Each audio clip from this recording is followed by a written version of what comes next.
Hey there, blessed mama. We are here to help you, the working mom, manage your personal and professional life without losing your mind. This is a podcast for you. I'm Blair Critch, and I went from a teacher to a stay-at-home to a 7-figure online business owner. And listen, that didn't happen overnight. It happened after we actually hit rock bottom. Bankruptcy that shook us.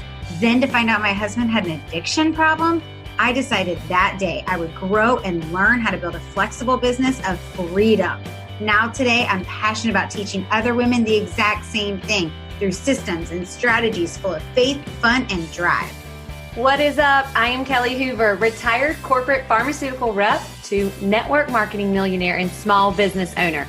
After recovering from a brain tumor, I knew I wanted to go after my dreams and make life happen. Quit waiting around for the perfect time. So I learned social media and how to master my time, and then the magic really started happening. If you are looking to create connections and own your time management skills, then this is the place for you. Let's do it.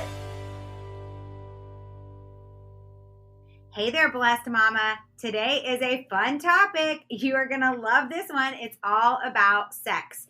All I can hear in my head is that Salt and Pepper song. Let's talk about sex, baby. Let's talk about you and me. We're going to go all into that today. I'm so excited. I actually have my husband on here with us. And for this one, I'm like almost wishing we had a video so you guys could see our faces while we're doing this. But you guys are going to love this podcast today. I'm so thankful, Ryan, that you joined me on here today. Thanks for being willing to do it. Absolutely. Love to be here. Thanks. One of my favorite topics. For sure.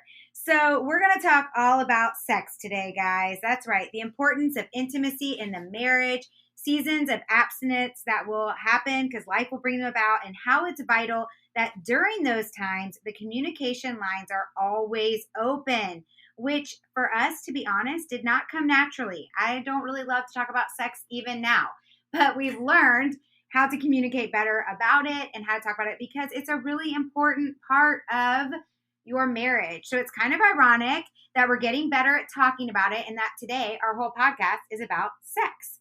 So I'm going to get right into it. You ready, babe? Let's do it. All right. So let us know, are you comfortable talking about sex, or are you like most people and not that comfortable talking about sex with your spouse?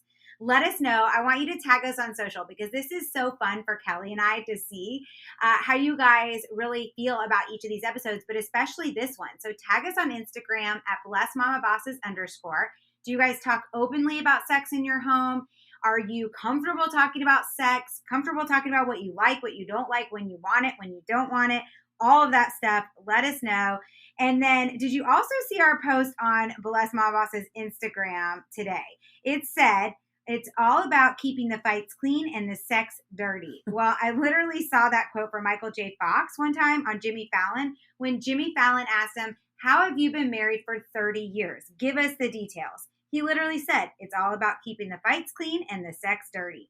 So I want to know, do you find this funny or do you find it offensive? Hilarious. You think it's funny? Totally. Why?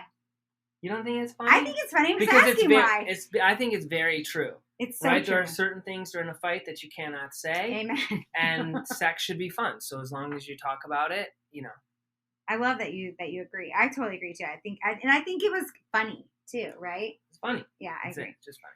All right, so we're going to go ahead and start this off, you guys. I'm starting with tip number 1. It's a big no-no, especially for the ladies, okay? Sex should not be used for manipulation. Sex should not be used for manipulation, you guys.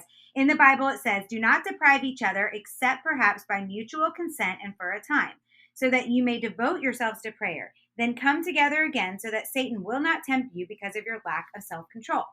So what does that mean? It means that we are not supposed to use it as a weapon against each other. Or to get something that you want.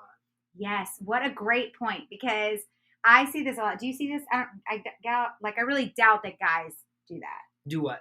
Use sex as a manipulation tool to get what they want? No. No, because it's not. I mean, in certain relationships, I'm sure the wife is more sexual than the husband. So it really, could go either way.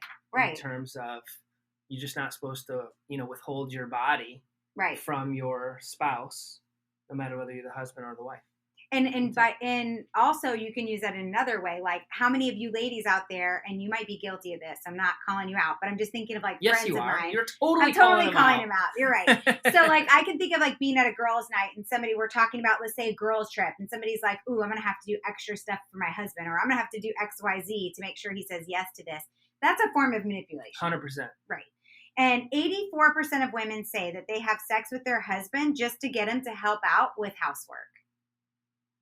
It's hilarious. That is hilarious. I mean, Right? what is it like? We can do this if you help me vacuum the house. Yeah. Sorry, it doesn't work that way in my house. So that's the lowest form. That's the lowest form of communication and love, right? That's just the barter and trade.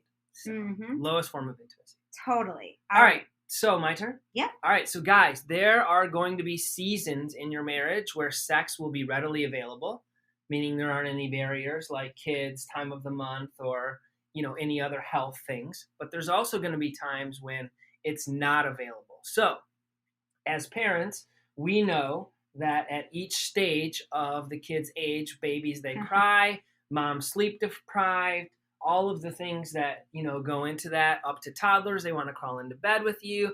Teenagers, you never know when they're going to be home. Things like that. I will say that the biggest no-no that, we were really good at most of the time is when you have kids, what is that age? Like 2 to 5-ish, where they either want to sleep with you or they want to crawl into bed with you. And that is just... I do miss that. I know, so do I. Remember? Our kids are 16 and, really 17 and 15 by the time this launches. Yeah. Yeah, absolutely. But it's a big no-no. So as good as it feels, or if you want them to crawl into bed, you watch a show or hang out. As soon as they fall asleep, carry them to the other room. It's just not good for intimacy, your marriage, the whole thing. So that's my biggest no-no. And then recently, within the last 6 months, out of nowhere, we were forced into a season of really sex was not an option. Right. And so it was just another change. So Blair was going through cancer, and that need doesn't go away. Guys, it doesn't go away. Ladies, no matter what anybody says, those urges are there and they don't go away. So I had to learn to be vocal about it. Like, hey, I need this release. Right. I don't know how else to say it. I need this intimacy. We got to get creative. So that's one of the things that we learned. And then work and travel. Obviously, some people travel a lot. Just it has to be a priority. You have to schedule it and work through it. So when those times hit, how are you going to handle them? So if the sexual desires don't go away, it's crucial that the intimacy still remain the same. So you're going to have to get creative and keep the communication lines open.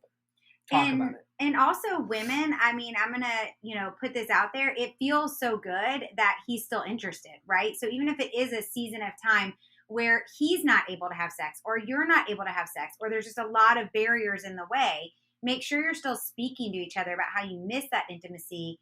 And like Ryan said, maybe finding different ways to be creative about it, but also still showing them that you have a desire for them. Like, I can remember telling Ryan, like, I'm really sad that we're not able to do this right now because I really miss that part of our marriage. And it's important to verbalize that to your partner so they know you still find them attractive, that they're still sexy to you, and that you still have those desires for them.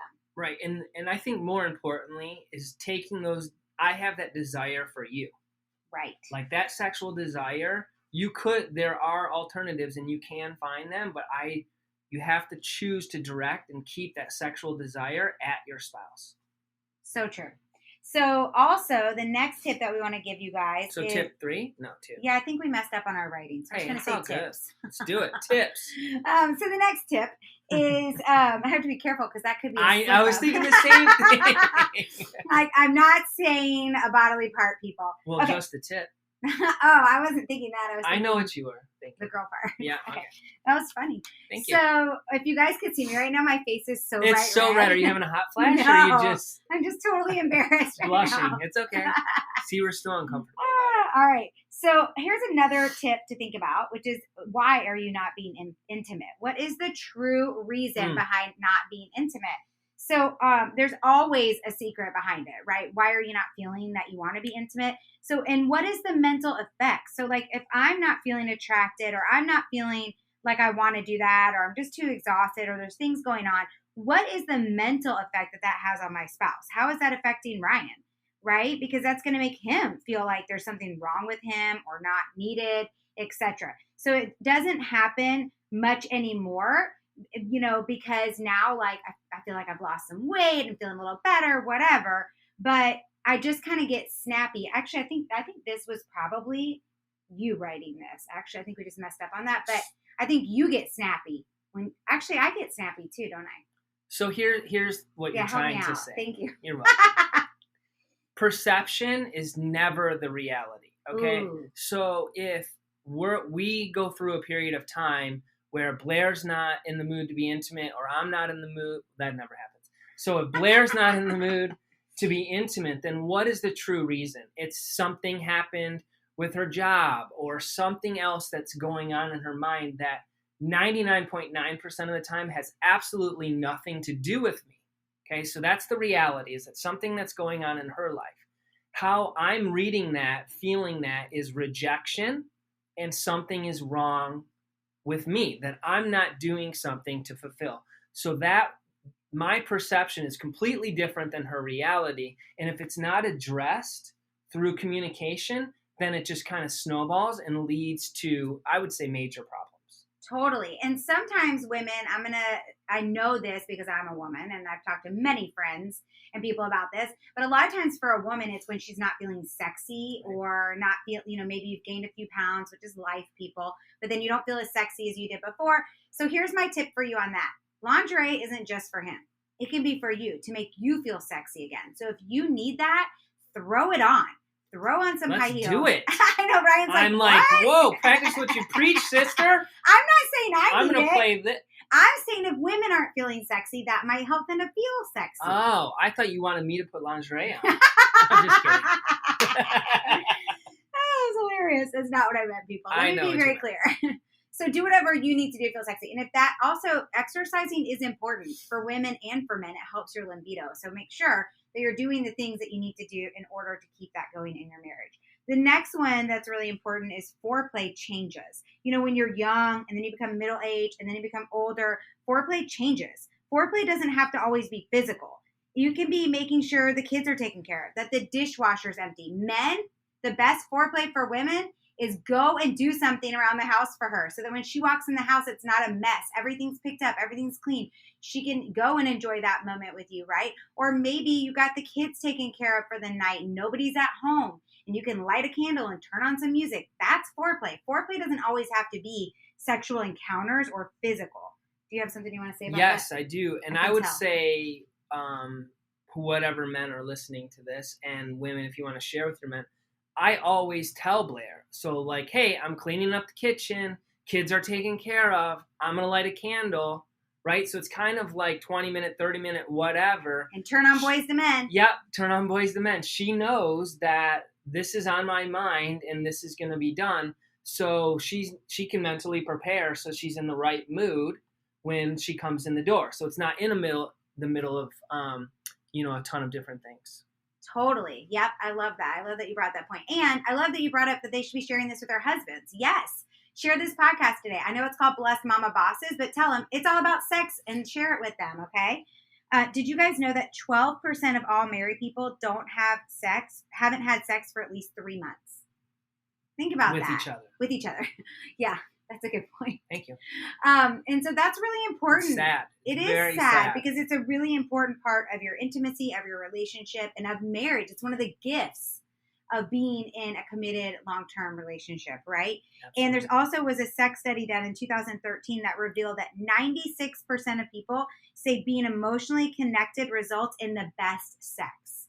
Think about that. So you got to get back to that place of emotional availability to each other, emotional connection, and having that time together. So before we even go on to anything else, Ryan, I feel like, let's give them a couple ideas. How can they grow that intimacy again with each other and be connected emotionally with each other? One of the best things that we do is a walk. I love when we walk. I know you do. And so at 43, Blair's foreplay is a walk. A 20-minute walk. She can get everything out that she wants to talk about. It's beautiful. It's fresh air. I would just say leave the phones at home and go for a 20-minute walk or a 30-minute walk. And the first 5 to 7 minutes might be everyone, you'll both be a little tense or whatever, might be silent, might be awkward, but then you just kind of ease back into each other and get that emotional connection.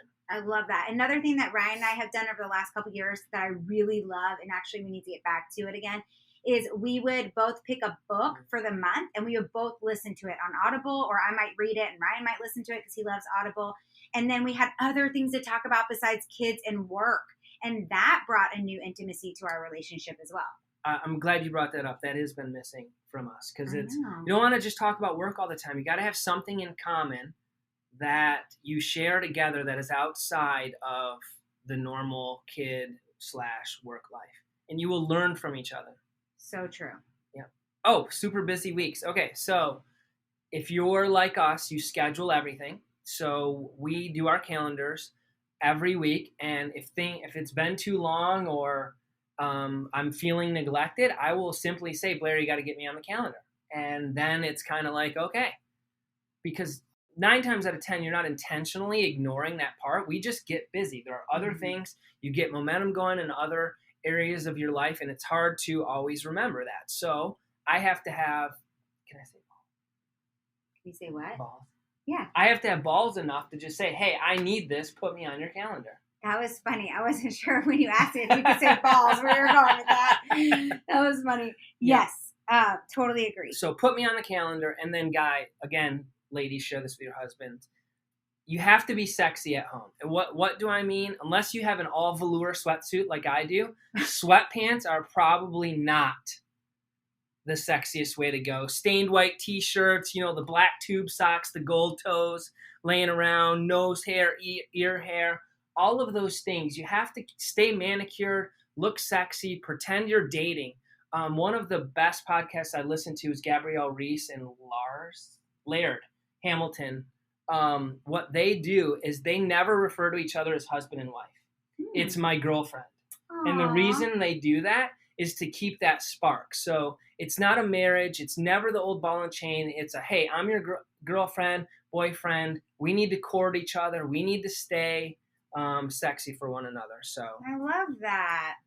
That's awesome. So listen, if you guys have any great things to share with us about how to keep sex a priority in your marriage, go to our free group, blessedmamabossesgroup.com. We'll take you directly there into our Facebook community and share. We're going to have a post up, but share. What are the things that you guys do to make it a priority in your marriage, or some things that you do that you know would help other women? And if you're ready to be with other like-minded women, maybe that's exactly what pulled you into the Blessed Mama Bosses podcast and kept you listening to these week after week. We are having our first annual Bringing Me Back retreat, and we are so excited. It's going to be at the end of September. It is all about filling up your cup, growing, learning, getting back to your purpose and passion, ending the year strong, and starting off 2022 strong. And here's the thing, Mama, you're busy all summer, taking care of the kids, traveling around, having a good time, but it's exhausting. So at the end of September, we are going to pour into you. That whole weekend is going to be all about you. You can find out more details at bmbretreat.com.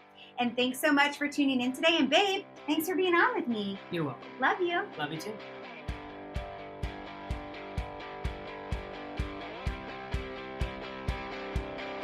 We hope you enjoyed this episode and want to hang out with us more.